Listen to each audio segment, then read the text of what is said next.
কেন ইঞ্জিনিয়াররা ব্রিজ বা অবকাঠামোর মধ্যে ত্রিভুজাকার এরকম ট্রাস দিয়ে থাকে? এরকম আঁকাবাঁকা ট্রাস দেওয়ার ফলে আসলে কি লাভ হয় তা আজকে আমরা পরীক্ষা করে দেখব। এবার বোঝানোর স্বার্থে সামান্য উচ্চতার জন্য দুটি বই ব্যবহার করলাম। এবার বইয়ের উপর ব্রিজের মতো একটি পেপার স্থাপন করলাম যাতে বোঝানো যায়। এবার মনে করেন এই পেপারটি হচ্ছে একটি ব্রিজ।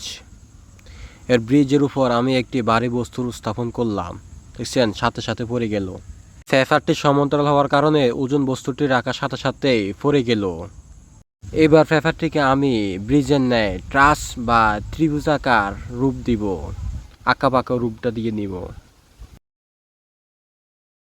এবার আমি খুব ভালোভাবে এটাকে আঁকাবাঁকা করে নিচ্ছি ত্রিভুজাকারের ন্যায়, যাতে পরীক্ষাটি সুন্দরভাবে করা যায়। এবার সেম পেপার দেখছেন এটা কি ট্রাস বা ত্রিভুজাকার হয়ে গেছে না? এবার দেখি এটা পরীক্ষা করে দেখি। সেম পেপার, শুধু রূপটা পাল্টাইছি আর কি, ট্রাস করছি। এখন এটা সেম ওজন বস্তুকে রাখলাম, দেখছেন পড়ছে না। এটাই সায়েন্সের ম্যাজিক। ঠিক এই সায়েন্সটাই ব্যবহার করে ইঞ্জিনিয়াররা বিভিন্ন ব্রিজ বা অবকাঠামো নির্মাণের সময় এরকম ট্রাস বা ত্রিভুজাকৃতির অবকাঠামো দিয়ে থাকে, যাতে করে ব্রিজের সক্ষমতা বৃদ্ধি পায় এবং ওজন সমানভাবে বইতে পারে।